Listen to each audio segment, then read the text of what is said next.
Dan saya juga ngerasain yang biasanya tiap hari terbantu sama suami atau asisten rumah tangga gitu ya, akhirnya jadi kewalahan. Apalagi waktu itu mereka lagi online sekolah. Jadi kalau udah sekolah online kan nggak bisa diganggu tuh. Jadi saya pak sendiri. Nah juga suami di ICU, sedangkan kita kalau isoman kan harus moodnya harus terjaga, kita juga harus istirahat. Tapi akhirnya kita nggak bisa istirahat tuh Mbak. Nah itu tuh yang jadi pertanyaan tuh, gimana ya supaya kita tetap waras? Itu gimana tuh Fit? Waktu itu saya nggak waras. Nggak waras. Maksudnya gini Mbak, nggak waras itu gimana? Feeling down banget ya. Walaupun Mbak Lucy alhamdulillah itu kasih bantu saya untuk meditasi dan segala macam. Memang mungkin itu jadi membantu ya saya. Terus iman juga lagi maksudnya jadi lebih dekat sama Allah ya, larinya ke situ. Dan nah menurut Vida sendiri pada waktu itu ketika di titik yang terendah apa yang Vida lakukan? Nangis. Berapa hari? Jadi kadang saya menangis, mau ngadu ke suami nggak bisa. Betul. Gitu kan, mau ke yang lain juga bingung gitu. Jadi ya paling nangis, terus sholat. Kadang udah, aduh aku capek banget nih, aku mesti gimana, kadang-kadang gitu kan. Aku nggak tahu mesti ngapain gitu, sampai begitu.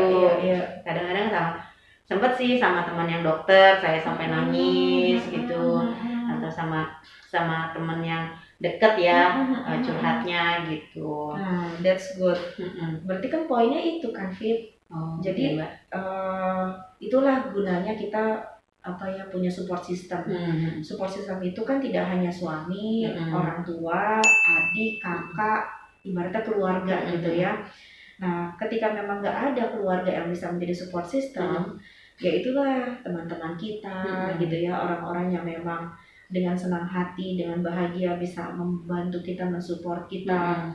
Makanya mungkin ini kesempatan juga kali ya, bahwa saya juga banyak mendengar ketika ada seseorang, tetangga, sahabat atau siapapun yang terkena COVID, justru mereka itu dijauhkan gitu ya, atau dikucilkan, atau bahkan mungkin tidak dikucilkan atau dijauhkan ya, tetapi malah yang lebih parahnya itu seolah-olah sebuah aib gitu. Iya. Jadi mereka menutupi. Takut, kemudian keadaan kenyataannya seperti apa ditutupi. Gitu ya, di tetangga-tetangga itu kami sangat terbuka.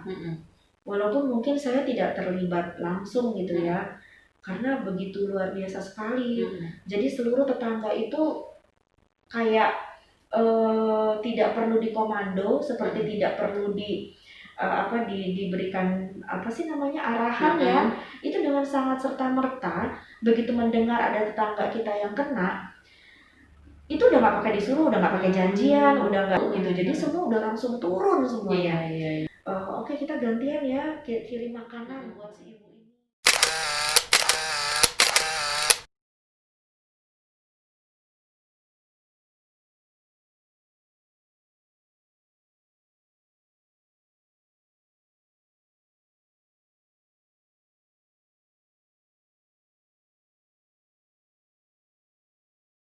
Nah, Mbak, waktu itu ada satu tuh waktu isoman yang saya ingat banget. Itu tiba-tiba Rafa itu berubah sifatnya. Yang pasti si Rafa ya. Waktu itu ayah kan di ICU, terus pindah, sempat pulang semalam, terus ke rumah sakit lagi karena nggak baik tuh kan. Ubahnya lagi ketika ayahnya udah boleh pulang. Cuman kan pulangnya ke rumah mamah tuh, karena kita kan masih positif semua, jadi pulangnya ke rumah mamah. Nah, dia tuh langsung berubah tuh Mbak, langsung berubah gini. Kalau ada sesuatu yang dia nggak suka, dia langsung marah, gitu, tantrum gitu ya Mbak ya. Terus misalnya salah aja saya bikin susu atau saya salah kasih dia makan yang dia nggak suka, dia langsung teriak-teriak gitu Mbak. Nah waktu itu pernah puncaknya waktu dia nggak mau sekolah online. Jadi udah video call kan, kalau sekolahnya Rafa pakai video call tuh 4-4. Ibu gurunya udah video call, dia aku mau sekolah, aku ini jadi lari-larian gitu tuh Mbak, ngejar-ngejar dia gitu sampai begitunya. Sampai saya nggak tahu saya mesti ngapain Mbak waktu itu. ini kenapa gitu ya. Terus akhirnya gimana? Ya saya juga nggak tahu masih gimana waktu itu. Tapi terus gimana?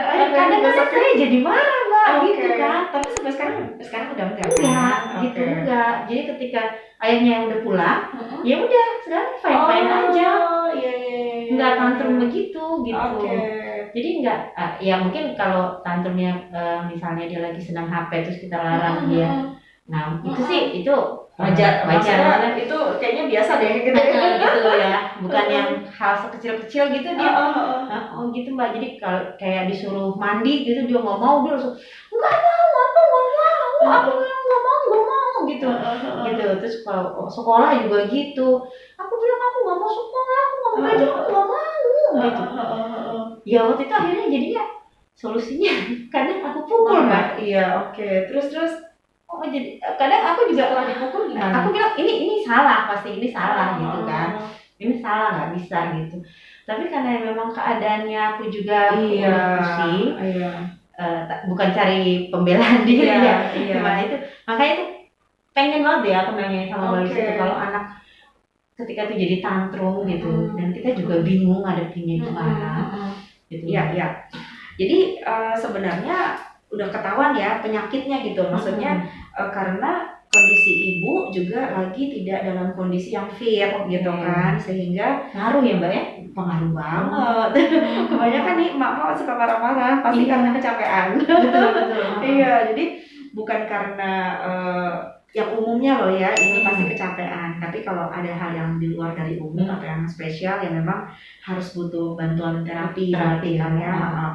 Nah, kayak Vida berarti kan udah ketahuan tuh bahwa kondisi ibu ini juga lagi kondisi yang sedang tidak fit gitu, yang sedang tidak stabil. Jadi akhirnya walaupun tahu harusnya begitu, akhirnya lepas deh gitu.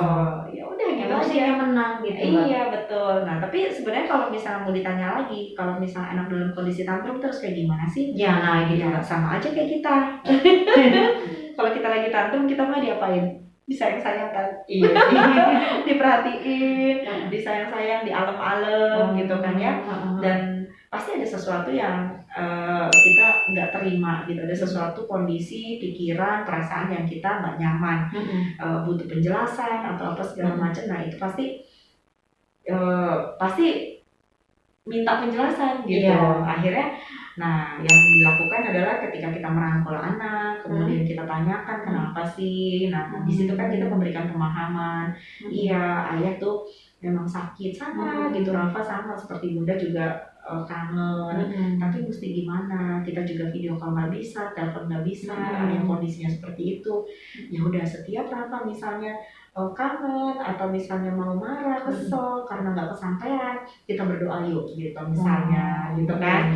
Ya kan pasti kalau dalam kondisi yang fit, stabil pasti akan melakukan itu gitu. Cuman karena kondisinya lagi nggak fit gitu kan, akhirnya jadi lepas semua gitu kayaknya. Iya itu betul, menjaga, maintain gitu. Nah memang sama ya, saya juga kan ibu ya, bukan menjadi sebuah alasan untuk kita lepas kendali tanda kutip gitu.